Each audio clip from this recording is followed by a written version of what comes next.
রাসূলের বয়স হবে মাত্র 10 বছর 9 বছর বয়স। কয় বছর? জোরে বলেন কয় বছর? যেহেতু শৈশব জীবন নিয়ে আলোচনা রে মুসলমান, এই ছোট্ট জীবনের আলোচনা নিয়ে আলোচনা যদি করি রাত শেষ হয়ে যাবে, আমি গুনাহগার, আপনারা ফাঁকে পড়ে যাবেন। অনেক আলোচনা শুনেছেন নবীর বাবার নাম কি, মার নাম কি, দাদার নাম কি। নবীর বাবার নাম আব্দুল্লাহ, মার নাম আমেনা। নবীর দাদার নাম আব্দুল মুত্তালিব, দাদির নাম ফাতিমা। নবীর দাদা ছিল, বিয়ে করলো 6 খানা, আপন দাদির নাম হলো ফাতিমা। একটু আগে বংশ পরিচয় জেনে আসি, তারপরে জীবন চরিত্রের মধ্যে চলে যায় মুসলমান।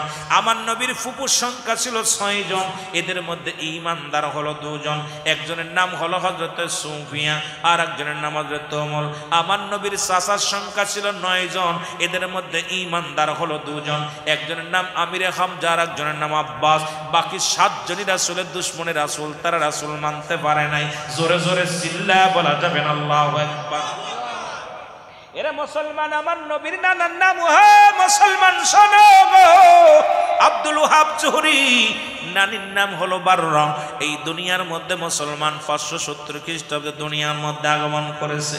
আরে আমার নবী দুনিয়ার মধ্যে আসলেই তো শুরু হয়ে গেল তার জীবন বৃত্তান্তরে মুসলমান। রাসূল যেদিন দুনিয়ার মধ্যে প্রথম আগমন করলেন, কাবা শরীফের দিকে আব্দুল মুত্তালিব তাকা রে। ও যুবক বন্ধুরা আমার, কত অলৌকিক ঘটনা আমার নবীর নিয়ে ঘটনাগুলো বলার জন্য বলেছেন। কি বলবো ঘটনা রে বাবা, এইটা মাহফিল আপনাদেরকে নিয়ে 4-5টা রাত বসলে কিছু বলা যাবে রে মুসলমান। আব্দুল মুত্তালিব দেখে কাবার মাথা বেঁকা হয়ে গেছে। আব্দুল মুত্তালিব ডাক দেখায় কাবারে, আজ থেকে তোমার 26 দিন আগে বাঙ্গার জন্য আছে। কোরআন শরীফ পড়েন, আমার আল্লাহ কালাম তারা আপনি কি দেখেন নাই? সূরা ফিল তাফসীর করেন বাবারে আমার। ওই হস্তি বাহিনীর কথা যখন আমার আল্লাহ কোরআনুল কারীমের মধ্যে বলছে, এ যুবক আল্লাহ কা হাবিব,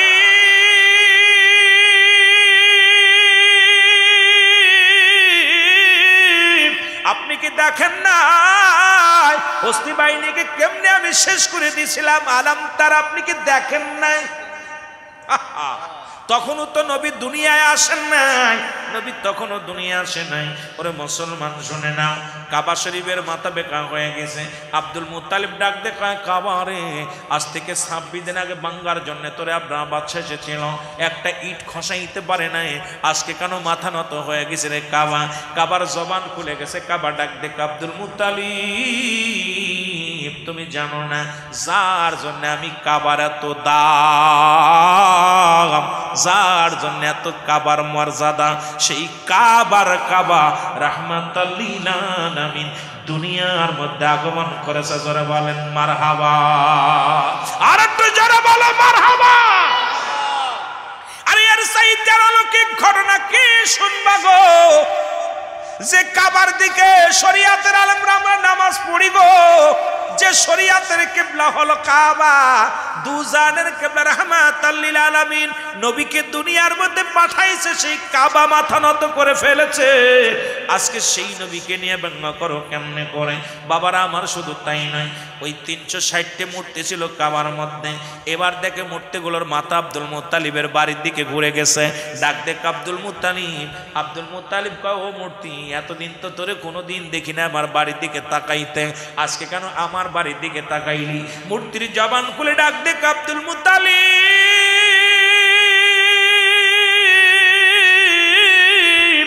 ও আব্দুল মুত্তালিব, শোনো শোনো শোনো গো। আরে এই ঘর থেকে আমাদের বাইর করার জন্যে, ভেঙ্গে সুরে চুরমার করে দেওয়ার জন্যে নবীদের নবী রাহমাতাল লিল আলামিন আসছে, আর আমরা সেই নবীর জুলুস করি। তোমরা কও বেদাত, কোন তরিকায়? 5 আগস্টের পরে যখন তোমরা আন্দোলন করে একটা নতুন বাংলাদেশ আবার যখন উপহার দিলা, আমার দেশের দাড়িওয়ালা টুপিওয়ালা দেখেছি রাস্তায় নেমে মিষ্টি বিতরণ করেছে। ওরে মুসলমান, প্রথম নতুন রাষ্ট্র পাইয়া 5 আগস্টের পরে তোমরা রাস্তায় নেমে স্লোগান দিলা, এটা যদি তোমাদের কাছে আনন্দ হয়, আমার নবী আসছে, আমরা স্লোগান দিছি, মিষ্টি বিতরণ করছি, এটা নাজায়েজ কেমনে হয় জানতে চায়? ধরে ধরে বলেন ঠিক কিনা? ওই কাঠমৌলবী, কাট্টা মৌলবীর গোষ্ঠী, রসুল আসছে মূর্তি ভাঙ্গার জন্য, তোরা মূর্তি পাহারা দিলি কোন তরিকায়, কোন মাসলা? আমি জানতে চাই। মূর্তির সামনে দাঁড়াইয়া মূর্তিরে মুসলমান কলা কচু দিয়া ফুল দিয়া আরে কেমনে তারে খুতবা পাঠ করে বয়া বয়া দেখেন গীতা পাঠ করে ওং শান্তি। আরে বাবা রে শান্তির জন্য কেমন ভগবানের তুমি মূর্তি পাঠ করলা, কিন্তু আমার নবী আসছে নবীর মুসলমান শোনো, আমার নবী আসছে মূর্তি ভাঙ্গার জন্য, তুমি মৌলবী মূর্তি পাহারা দাও। আর কও নবীর জুলুস করা হারাম, নবীর মিলাদ পড়া জায়েজ নয়, নবীর মিলাদ হারাম, নবীর দুরূদ পড়া হারাম। ওই পাইলা দলিল একটা দেখতে চাই, জোরে বলেন ঠিক কিনা? শুধু তাই নয়, মুসলমান শোনে বছর পহেলা বৈশাখ আমার দেশের কত দাড়িওয়ালা টুপিওয়ালা পাগড়িওয়ালাদেরও দেখেছি। চট্টগ্রামের জমিনে একদল পাগড়িওয়ালা দেখি রাস্তার মধ্যে হাতি ঘোড়া বানাইয়া, দেখি রাস্তা দিয়া পাহা এসে বৈশাখ, আর এমন ভাবে পাঠ করছে মুসলমান, রাস্তাঘাটে রং সাজিয়া ঘুরছে। আর আমরা মাতের মধ্যে একটা পতাকা মুসলমান 5 তারকা নিয়ে, ওরে মুসলমান 5 পাঞ্জাতনের একটা স্মৃতি নিয়ে আমরা কি করেছি, সবুজ পতাকা হাতের মধ্যে তাকবীর দিছি, নারায়ে তাকবীর, আল্লাহু আকবার, নারায়ে রিসালাত ইয়া রাসূলুল্লাহ। যদি বলা হারাম হয়, তোমার কোন মাসলায় পাইলা ওই না পহেলা বৈশাখ পালন করতে হবে এইভাবে তোমরা জুলুস করছো। আমরা নবীর জুলুস করলে হয় হারাম, আর তোমরা করলে হয় আরাম। জোরে জোরে চিল্লায়া বলা যাবে না ঠিক কিনা? বন্ড আমি শিখাই দেব, বন্ড কত বড় ভণ্ড, প্রতারক, মৃত্যু কাচ্চাপ। ওরা যেগুলো করতেছে সব নাস্তিকদের পক্ষ নিয়া, এটা জায়েজ। আর আমরা নবীর মিলাদ করলে হারাম, আমরা নবীর ঈদে মিলাদুন নবী পালন করলে হারাম, আমরা দশটা জুলুস করলে হারাম। কোন তরিকা পাইলা, কোন কিতাবে পাইলা আমরা দেখতে চাই, জোরে বলেন ঠিক কিনা? আচ্ছা, 5 আগস্টের দেশ আবার ছাত্র জনতা আন্দোলন করে নতুন করে একটা উপহার দিল, তুরা মিষ্টি বিতরণ করলে খুব আনন্দ পাইছো। আইরে মিষ্টি খাওয়া খাই, কথা বুঝেননি? আমি বিপক্ষে কথা বলতেছি না, পক্ষে। তো এখানে জায়েজ হইলে, আর আমার নবী আইসা আমরা মিলাদ পড়লে মিষ্টি খাইলে হারাম হয় কিনা? মাদারুন নবুয়াতের প্রথম খণ্ডে শরীয়তের বিধান অনুযায়ী যদি কোনো ব্যক্তি হারামকে হালাল বলে, সে কাফের, কাফের, কাফের। সুতরাং আমাদের এই হালাল জিনিসকে যে সমস্ত মৌলবীরা হারাম ফতোয়া দিছে, তাদের 1 নম্বরে বউ তালাক হয়ে গেছে, 2 নম্বরে তারা নিজেরাই কাফেরদের অন্তর্ভুক্ত হয়ে গেছে। জোরে জোরে চিল্লায় বলেন ঠিক কিনা? সিদ্দিকী সাহেবের কণ্ঠ এভাবেই চলবে, ভয় নাই, ভয় নাই। যদিও আমার এলাকায় আপনাদের মতো সুন্নি নাই, বাপ চাচারা সব ওই গোষ্ঠী, কথা বুঝেননি? সব ওই গোষ্ঠী বাপ চাচারা। আমি ফতুয়া দিছি, আমার চাচারে কই, চাচা শোনো, রাসূলকে বাদ দিয়ে যারা আল্লাহকে পাইতে চায় এই জামানায় ওরা হলো আল্লাহওয়ালা কাফের। কি কাফের? আল্লাহওয়ালা কাফের অভাব নাই। বাবারে বাদ দিয়ে যে মা সন্তান নিতে চায়, এটা জারজ সন্তান। নবীকে বাদ দিয়ে যারা আল্লাহকে পাইতে চায় এরা আল্লাহওয়ালা কাফের, ঠিক কিনা? জোরে বলেন ঠিক কিনা? এই আল্লাহওয়ালা কাফের অভাব নাই, এরা ডাইরেক্ট আল্লাহকে পাইতেছে রসুল বাদ দিয়া। রসুল না লাগবে না, এদের সাথে আমাদের কোনো সম্পর্ক। জোরে বলেন আছে? যদি তোমার সাথে কেউ না চলে তবে একলা চলো রে, ঠিক কিনা? কারুর দরকার নাই, সুন্নিরা একা চলতে রাজি নবীজি থাকলেন, ঠিক কিনা? এরা নবীর হৃদয়ের মধ্যে, নবীর হৃদয়ের মধ্যে, নবী ঘুমের মধ্যে, নবী ধ্যানের মধ্যে, নবী আমার খানার মধ্যে, নবী আমার জীবনের মধ্যে। আমরা আমার জান মালের চাইতে, পরিবার পরিজনের চাইতে আমার নবীকে অধিক পরিমাণ ভালোবাসি। জোরে বলেন ঠিক কিনা? ভালো যদি বাঁচতে হয় নবীকে বাসন, বলেন ভালো নবী তরানওয়ালা, নবী বাঁচা, নবী তরানওয়ালা, নবী বাঁচা, প্রাণের চেয়ে অধিক ভালো নবীকে বাসন। প্রেম যদি করতে হয় নবীকে করুন, বলেন ভালো যদি এর জানের চাইতে নবীর ভালোবাসি কিনা? ওরে মক্কা মদিনার নারীরা যুদ্ধের ময়দান থেকে আসে সাহাবীরা, ডাক দিয়ে বলে, মেরে তুমি জানো না তোমার ছেলে শাহাদাতের পেয়ালা পান করেছে? মেয়ে ডাক দিয়ে কয়, ও নবীর সাহাবী রে, আমি আমার ছেলের কথা জানতে চাই না, আগে বলো আমার নবী কেমন আছে। ডাক দিয়ে বলে, মেয়েরা শোনো গো, তোমার স্বামী শাহাদাতের পেয়ালা পান করেছে। মেয়েরা ডাক দিয়ে বলো, আল্লাহর নবীর সাহাবীরা রে, চাই না আমার স্বামীর কথা শুনতে, আগে বলো আমার নবীজি কেমন আছে। মারহাবা বলো না। ডাক দিয়ে বলে, ভাই তোমার ভাই দুনিয়া থেকে শাহাদাতের পেয়ালা পান করেছে। ভাই ডাক দিয়ে বলে, ও ভাই নবীর সাহাবীরা রে, আমি জানতে চাই না আমার ভাই কেমন আছে, আগে বলো আমার নবী কেমন আছে।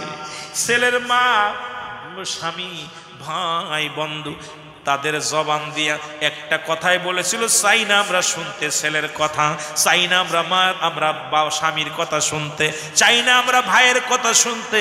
ও নবীর সাহাবীরা, আগে বলো আমার নবীজি কেমন আছে। জোরে জোরে চিল্লায়া বলা যাবে না মারহাবা। আমার প্রাণের রাসূল যেই দেশে ঘুমায়, আমার মায়ার নবী যেই দেশে, ও তোরা দেখলে সবই পাগল হবি, দেখলে সবই ওরে কাঁদবি বসে নিরালায়, তোরা কাঁদবি বসে নিরালায়, আমার দয়াল নবী যেই দেশে ঘুমায়, আমার মায়ার নবী। আইরে প্রেম যদি করবি রে মন, আমার সাথে বলেন, প্রেম যদি করবি রে মন, সব ছেড়ে চল মদিনায়, তোরা সব আর সব ছেড়ে চল মদিনায়, আমার দয়াল নবী যেই দেশে ঘুমায়, আমার দয়াল নবী যে দেশে। ও তোরা দেখলে ছবি পাগল হবি, দেখলে ছবি ওরে কাঁদবি বসে নিরালায়, তোরা কাঁদবি বসে নিরালায়, আমার জিন্দা নবী যেই দেশে ঘুমায়, আমার প্রাণের রাসূল। আরো জোরে জোরে বলেন, আমার মায়ার নবী রে, উম্মতের কান্ডারি নবী, আমার উম্মতের কান্ডারি নবী, আরে উম্মতের কান্ডারি নবী, আমার উম্মতের কান্ডারি, ওরে কাঁদছেন নবী নিরালায়, কাঁদছেন নবী আমার নিরালায়, আমার প্রেমের রাসূল যেই দেশে ঘুমায়, আমার মায়ার রাসূল যে দেশে। ও তোরা দেখলে ছবি পাগল হবি, দেখলে ছবি ওরে কাঁদবি বসে নিরালায়, তোরা কাঁদবি বসে নিরালায়, আমার প্রাণের রাসূল যেই দেশে ঘুমায়, আমার মায়ার রাসূল যে দেশে। আরে প্রেম যদি করবি রে মন, বল প্রেম যদি কেটে ফেলতে, তবু তোমাদের তৃপ্তি মেটতো না, স্বাদ মেটতো না। মুসলমান শুনে নেন, কারণ ওই যুগের মানুষ ইউসুফের এত সৌন্দর্য দেখিয়া, ইউসুফ আলাইহিস সালামের সৌন্দর্য দেখিয়া মানুষ পাগল হয়ে গেছিল। ওরে আম্মা জান ঈসা বলে, যখন গভীর রাত্রে যখন আমার কাজ করতে যা সুজ হারায়া যেত, খোদাকে কসম করে বলি আমি অপেক্ষায় থাকতাম আমার নবী কখন ঘরের মধ্যে আসবে। আমার নবী যখন ঘরে আসতো, নবীর নূরের আলো জ্যোতিময় আমার ঘর আলো হয়ে যেত। ওই নবীর আলোয় আমি আলো দেখিয়া সুজ খুঁজে নিতাম। জোরে বলেন মারহাবা। এরে মুসলমান, সেই নবীরে কেমনে মারলি, নবীজিরে কেমনে আঘাত করলি? ওই তায়েবের ময়দান আমার নবীজির সবচাইতে কষ্টের জীবন গো। যুবক বন্ধুরা আমার শুনে নেন, আমার নবীজির জীবনী বলতে যা কোন থেকে বলবো, কোথা থেকে বলবো আমার বুঝে আসে না রে মুসলমান। এক থেকে শুরু করে, জিরো থেকে শুরু করে ওই 3 দিন যখন আমার নবীজির মা হালিমাতুস সাদিয়ার ঘরে যখন গেল রে মুসলমান, ওখান থেকে মুসলমান ওই আমার নবীজির ইন্তেকাল শরীফ পর্যন্ত জিন্দেগি যদি বলতে যায় রে বাবা, একদিনের আলোচনা করে সম্ভব হবে না। নবীজির জীবনের সবচেয়ে অন্ধকার যুগ বলা হয় মুসলমান তায়েফের জমিন। এর তায়েফের জমিনে যখন রাসূলুল্লাহ গেলেন, ওই বছর এই মুসলমান হিজরতের 10ম হিজরি, ও মুসলমান 10ম বছরে আমার রাসূল যখন মুসলমান আম্মাদান এই মুসলমান আম্মাদান খাদিজাতুল কুবরা ইন্তেকাল করলেন। আল্লাহু আকবার বলেন। আম্মাদান খাদিজাতুল কুবরা ইন্তেকাল করলেন, আমার নবীজির চাচা আবু তালিব ইন্তেকাল করলেন। আমার রাসূল ওই বছরের সবচেয়ে বড় কষ্টের বছরে গেছে। আমার নবীজির চোখের পানি শুকায় না। আমার নবী উম্মতের কান্ডারি, উম্মতের মায় নবীজি আবার কান্ত। নবীজি তায়েফের ময়দানে বড় আশা করে বনু সাকিব গোত্রের লোকের কাছে গেলেন, কারণ ওই জামানার মধ্যে বড় বনি সাকিব গোত্রের লোকেরা বড় ধনী। 3 জন বড় বড় নেতা ছিলেন। আল্লাহর নবী সেখানে গেলেন কালেমার দাওয়াতের জন্য। রাসূলুল্লাহ চলে গেলেন বনি সাকিবের দলের লোকের কাছে, যায় বললেন, ও ভাই আমি আল্লাহর নবীর পামিন, আল্লাহর পয়গম্বর রাহমাতুল লিল আলামিন, আমি কালেমার দাওয়াত দিতে এসেছিলাম। ইলা নাই কোন ইলা ইল্লাল্লাহু এক আল্লাহ ছাড়া, মুহাম্মাদুর রাসূলুল্লাহ আল্লাহর প্রেরিত রাসূল বা বান্দা হলাম আমি নবী রাহমাতাল লিল আলামিন। এরে মুসলমান, তাকে কি করা হলো? দাওয়াত তো কবুল করে না, আরো বলছে মুহাম্মদ তুমি কেমনে নবী হও, কেমনে নবী হও? তুমি জন্মের আগে তোমার বাবারে হারাইলা। ও মুসলমান শুনে নাও, আল্লাহ বলে আলাম ইয়াজিদিকা ইয়াতীমান, আল্লাহ বলে হাবিব রে, এই পৃথিবীর মধ্যে আমি তোমার এতিম বানাইলাম। এমন এতিম আমার নবী দুনিয়ার মধ্যে রে মুসলমান। এই দুনিয়ার মধ্যে নবীর, আমার নবীর বয়স যখন মায়ের গর্ভে মাত্র 6 মাস, নবীজির বাবা দুনিয়া থেকে বিদায়। নবীজির বয়স যখন 6 বছর, তখন বাবা মুসলমান শুনে নাও, নবীর বয়স যখন 6 বছর, ও মুসলমান গভীর মনোযোগ শুনে নাও, শুনে নাও। এই দুনিয়ার মধ্য থেকে বাবা বিদায়, এই দুনিয়ার মধ্য থেকে মুসলমান 6 বছর 6 মাস, তখন নবীজির মুসলমান শুনে দাও দাদা আবু তালিব আব্দুল মুত্তালিব বিদায়। ও মুসলমান 6 বছর 7 বছরের সময় মুসলমান, ও গভীর মনোযোগ, উনিও বিদায়। এইরকম যে আমার নবীজিকে আল্লাহ দুনিয়ার মধ্যে এমন এতিম বানাইলেন, আমার নবীর মতো এত এতিম এই দুনিয়ার মধ্যে কেউ ছিল না। নবী আমার কান্ত রব্বে কারিমের দরবারে প্রার্থনা করত, আল্লাহ তুমি আমার এতিম বানাইলা, জীবনের চামড়ার মুখ চামড়া চোখ দিয়ে আমার আব্বা জানকে দেখি নাই রে মুসলমান।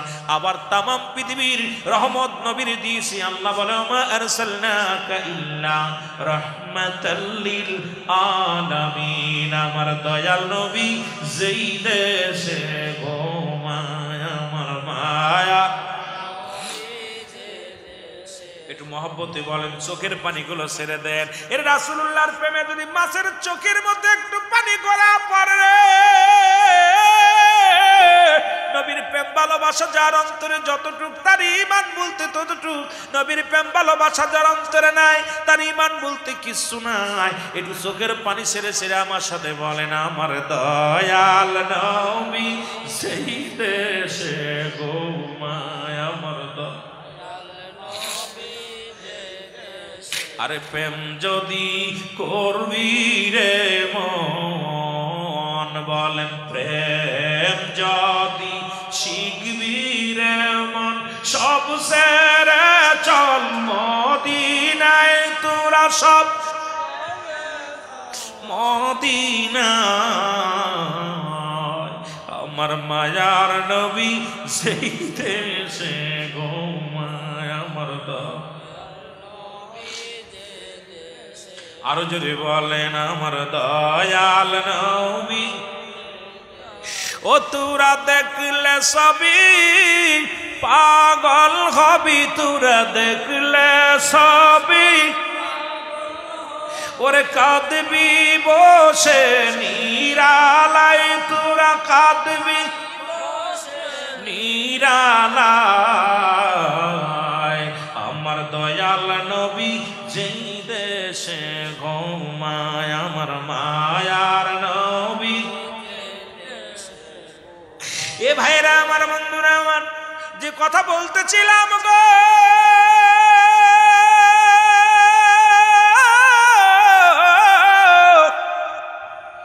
যার কাছে যায় নবীকে সেই প্রত্যাখ্যান করে দাওয়াত প্রত্যাখ্যান করে নবীজিকে পাথর ছুঁড়ে ছুঁড়ে মারে রাসূলুল্লাহ বনি সাকিব গোত্রের 3 নেতার কাছে গেলেন প্রথম নেতা বললেন এ মুহাম্মদ তুমি যদি নবী হও আল্লাহর পয়গম্বর বলে দাবি করো এই পৃথিবী উল্টাপাল্টা হয়ে যাবে তুমি ভণ্ড তুমি প্রতারক তোমার আমরা মানি না দূর হয়ে যাও দ্বিতীয় নেতার কাছে গেলেন উনি বললেন তুমি যদি নবী হও আমি মানতে পারি না তোমার মতো একজন এতিম রে নবী বানাইবে আমার আল্লাহ এটা আমরা মানতে পারি না তোমারে মানতে পারি না দূর হয়ে যাও দূর হয়ে গিয়ে আমার নবীজি কাঁদতে লাগলেন তৃতীয় নেতার কাছে গেলেন তিনি বললেন যদি তুমি নবী মৌলের দাবি করো আমি কাবার গেলাফ ছিঁড়ে ফেলবো টেনে ছিঁড়ে ফেলবো কারণ তোমার মতো কাজ যাও এ মুসলমান শুধু নবীকে গালি দিয়ে ক্ষান্ত হয় না ছোট ছোট যুবকদের ছোট ছোট বালকদেরকে লেলিয়ে দিছে রাসূলুল্লাহ তায়েফের রাস্তা দিয়ে যায় পাথরের আঘাত আসে আমার নবীজি রাস্তা দিয়ে যায় পিছন থেকে পাথর ছুঁড়ে ছুঁড়ে মারে রে যার গায়ে কোনোদিন একটা মশা মাছি লাগে না যার গায়ে কোনোদিন একটা মশা মাছি লাগে না তায়েফের ময়দানে রাসূল মার খায় আমার নবীর রক্ত ঝরে জমিনের মধ্যে আর ওই বনু সাকিব গোত্রের মানুষের আনন্দ পায় তারা লেলিয়ে দিছে আমার নবী পাগল পাগল বলে আখ্যায়িত দিছে আর ছেলেরা পাথর ছুঁড়ে মারে আমার নবী ডাকতে বলে রব্বে কারীম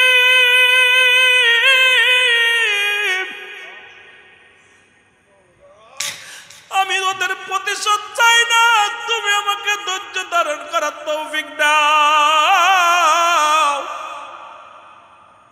ওরা আমাকে মেরে ওরা শান্তি পায় আমাকে আঘাত করে ওরা শান্তি পায় আমি আমার প্রতিটা মার প্রতিটা পাথরের আঘাত আমার উম্মতের ভালোবাসা আমি হজম করলাম পৃথিবীর মধ্যে আমার উম্মতের জন্য আমি মারগুলো ধৈর্য ধারণ করলাম নবীজির মার খায় রক্ত ঝরা দেখে জিবরিল আমিন আল্লাহ পাঠিয়ে দেয় যাও জিবরিল আমার হাবিবকে যা বলো সে যদি একবার হুকুম দেয় আমি তায়েফের জমিনটা উল্টা পাল্টা করে দিব আমার রাসূল দোয়া করে ডাকতে বলে রব্বে কারীম আমাকে আপনি ধৈর্য ধারণ করার তৌফিক দেন আমার যত পাথর আসবে পাথরের আঘাত যতই আসুক না কেন আমি ওদের জন্য অভিশাপ করব না আমি ওদের জন্য বড় দোয়া করব না ওদের জন্য আমি লানত দিব না আল্লাহ আমাকে তুমি তৌফিক দাও ধৈর্য ধারণ করার তৌফিক দাও রাসূলুল্লাহ হাত উঠায় কান্দে কাফেররা পাথর মারে ওই মুসলমান তায়েফের জমিনে রাসূল মার খায়ের কান্দে আমার নবী ডাক দে বলে বালকেরা রে আমি পাগল তোরা মারিস তোরা আনন্দ পাস আমার ছোট ছোট পাথরগুলো মার আমার বড় পাথরগুলো মারিস না তোরা ছোট ছোট পাথরগুলো মার তায়েফের ফুলাফান তায়েফের লোকেরা আমার রাসূলকে এত আক্রমণ করলেন এ মুসলমান শোনো, ওই বছরের মতো কষ্ট আমার নবী ইসলামের দাওয়াত দিতে যে এত কষ্ট আমার নবীজি কোনোদিন করেন নাই। ইসলামের দাওয়াতের জন্য দাঁড়ে দাঁড়ে তায়েফের গোত্রে গোত্রে যাইয়া নবী লাঞ্ছিত অপমানিত অপদস্থ হয়েছে, তবু নবী মুখ ফিরায় নেই নাই। নবী আমার কাঁদছে, রব্বি কারীম আমাকে তুমি ধৈর্য ধারণ করার তৌফিক দান করো আল্লাহ, আমি যেন ধৈর্য ধারণ করতে পারি, আমার উম্মতের লইয়া আমি যেন পার করতে পারি। মুসলমান, সেই নবী যে নবী আমার উম্মতের জন্য এত কষ্ট করলো, যে নবী আমার উম্মতের জন্য মারে খাইলো, যে নবী উম্মতের মায়ের পেটে পাথর বাঁধছে রে, যে নবী উম্মতের মায়ায় জীবনে কোনোদিন ঘুমায় নাই, যে নবী আমার উম্মতের মায় কোনোদিন আরামের বিছনায় যায় নাই, সেই নবীর পক্ষে থাকার দরকার আছে কি না? আর একটু জোরে জোরে চিল্লায় বলেন আছে কি না? আমার মায়ার নবী যেই দেশে ঘুমায় আমার দয়া, ওরে প্রেম যদি শিখবি রে মন, বলেন প্রেম যদি করবি রে মন, সব সেরে চল মদিনায় তোরা, সব সে না আমার প্রেমের রাসূল যেই দেশে ঘুমায় আমার মায়ার, ও তোরা দেখলে সবই পাগল হবি, দেখলে সবই ওরে কাঁদবি বসে নিরালায়, তোরা কাঁদবি নিরালায় আমার জিন্দা নবী যেই দেশে ঘুমায় আমার মায়ার নবী। বাজান রে, কি বলবো অলৌকিক ঘটনা। আমার রাসূল হাতের ভিতরে নবীজি চন্ড, আবু জেহেল বলছে চাচা, নবীজির বললাম 7 জন চাচা রাসূলের বিরোধিতা করছে। চাচা গো, তুমি যে মুহাম্মদ, তুমি নবী, বিশ্বাস করবো কেমনে? তুমি যে চন্ডকে দ্বিখণ্ডিত করে দিতে পারো মানবো, তুমি নবী। আমার রাসূল শাহাদাত আঙ্গুল দিয়ে ইশারা দিছে, আহা এর চাইতে কি আর দেখাইবো রে বাবা। চন্ড সঙ্গে সঙ্গে দ্বিখণ্ডিত হয়ে গেছে। সুবহানাল্লাহ বলেন না, আরো জোরে বলেন না। কই বাতিজা, তুমি আকাশও চন্দ্রকে, চন্দ্রর কাছেও জাদু করছো, তুমি বড় জাদুকার, মক্কা মদিনা সবচেয়ে বড় জাদুকার। আমার রাসূল আর কি অলৌকিক দেখাইবো? শুধু তাই নয়, হাতের ভিতরে পাথর নিয়ে আসিয়া ডাক দেব, বাতিজা আমার হাতের ভিতর কি আছে বলতে পারলে তোমার কালেমা পড়বো। নবীজি বলতে, বাচ্চা গো তোমার হাতের ভিতরে কি আছে এইটা যদি বলে দিতে পারে তুমি কালেমা পড়বো? হ্যাঁ পড়বো। সঙ্গে সঙ্গে হাতের ভিতর থেকে কালেমা পড়ছে, লা ইলাহা ইল্লাল্লাহু মুহাম্মাদুর রাসূলুল্লাহ সাল্লাল্লাহু আলাইহি ওয়াসাল্লাম। কালেমা পড়েছে পাথরে, কিন্তু নিষ্ঠুর এই দুশ্মনের রাসূলগুলো তারা কালেমা পড়তে পারে নাই। বর্তমান জামানায় সেই নিষ্ঠুর দুশ্মনের রাসূল যারা আছে, এরা আমার রাসূলের সম্মান শুনলে এরা কলিজায় কষ্ট পায়, কারণ আমার নবী সম্মান শুনলে তাদের মুখটা বেজার হয়ে যায়। আমরা রাসূলকে ভালোবাসি আর ওদের কষ্ট হয়। আমার কথা হলো যারা আমার রাসূলের সম্মান শুনলে কষ্ট পাও, তারা ইন্তেকাল করলে আমি মসজিদের ইমাম সাহেবকে বলবো, যখন মারা যাবে তাদের লাশটা কবরে শোয়াইবেন, বলবেন বিসমিল্লাহি ওয়া আলা মিল্লাতে কুত্তাউল্লাহ। কি উল্লাহ? যারা বলেন কি উল্লাহ? কুত্তাউল্লাহ। কারণ ওই নাই শায়েক, কুত্তাউল্লাহ শায়েক বলবেন আমার নবীর মিল্লাতে কোনো লাশ রাখতে পারবেন না। আমি সুন্নি ভাইদের কাছে দাবি করব, যারা দুশ্মনের রাসূল আছে আগামী কাল থেকে তারা মারা গেলে আমার রাসূলের মিল্লাতে তাদের লাশ রাখবেন না, কারণ আমার নবী কষ্ট পাবে। আমার নবীর মিল্লাতে মিথ্যা বলে কবরে শোয়াইবেন, কারণ এই ওলামা একরাম মিথ্যাবাদী, যে দুনিয়া থেকে সারা জীবন দুশ্মনী করে গেল সে মিথ্যাবাদী। সুতরাং একমাত্র রাসূলের মিল্লাতে শোয়ার যোগ্য ব্যক্তি হলো সুন্নি জনতা। জোরে বলেন ঠিক কিনা? আহলে সুন্নাত ওয়াল জামাতের প্রতিটা নক্ষত্র, প্রতিটা আশেক, প্রতিটা জনগণ আমার নবীর মিল্লাতে ঘুমাবে, কিন্তু কোন বাতিলপন্থী নসবাসী ওই পৃথিবীর মধ্যে নজদিকের দলেরা আমার নবীর মিল্লাতে তাদের রাখা যাবে না। জোরে বলেন ঠিক কিনা? যখন শোবে বল মিল্লাতে কুত্তাউল্লাহ। কথা বোঝেন নাই? কুত্তা বললেও অসম্মান হবে, কারণ দুজন কুকুর জান্নাতে যাবে, ওরা জান্নাতে যাবে না, কারণ আমার নবীরে যারা কষ্ট দিব আল্লাহ তাদের জান্নাতে দিব না। জোরে বলেন ঠিক কিনা? আরো জোরে বলেন ঠিক কিনা? ওদের কি বলা যায়? কান্দি কথা কয় না, কুত্তা বলা যাবে না, দুইজন কুকুর তো জান্নাতে যাইব, ঠিক কি না? এই দুইটা কুত্তা জান্নাতে যাইব, ওদের কি বলা যায়? খিনজির কওয়া যায়, কথা কন ঠিক কি? কারণ সারা জীবন, এখন কইলে বা রাগ করেন না, সারা জীবন করছেন আমলিগ, যেই বাতাস ঘুরছে সব বিএনপি, সব জামাত। কই ছিল এতদিন? কোথায় ছিল? রাগ করেন না, শুধু বুঝানোর জন্য বলতেছি। সারা জীবন করছেন কি আমলিগ, কেমন হয়েছেন বিএনপি দল, এখন কানার এক দল। এই হলো আমাদের চরিত্র। সারা জীবন নবীর দুশ্মনী করবা আর কবরে শুয়ে কয় নবীর দলের লোক। এসব পাগলামি বাদ, জোরে বলেন ঠিক কিনা? ও পাগলাই তিতা মিটা সেনে না, পাগলারে জিলাপি দিও না, পাগলাই তিতা মিটা। পাগলের রাতে জিলাপি দিয়া আমি রং তামাশা করে ওয়াজ করতে পারি না, ভাল লাগে না। কারণ আমার এশকে রাসূলের ঢেউ অন্তরের ভিতর ঢোকে সবসময়, কারণ আমরা এগুলো বুঝিও না, করতেও পারি না রং ঢং করে। তবে পাগলটা যদি জিলাপি দিয়ে কয় দোস্ত ঝাল নি কহ, মিষ্টি নি কহ, আরে এটা টক নি কহ, পাগলে যেমন টক ঝাল বোঝে না, বর্তমান জমানায় ওই নজদিবাসী, ওই বাতিলপন্থী আমার নবীর শান মান ওরা বোঝে না, জোরে বলেন ঠিক কিনা? ও পাগলাই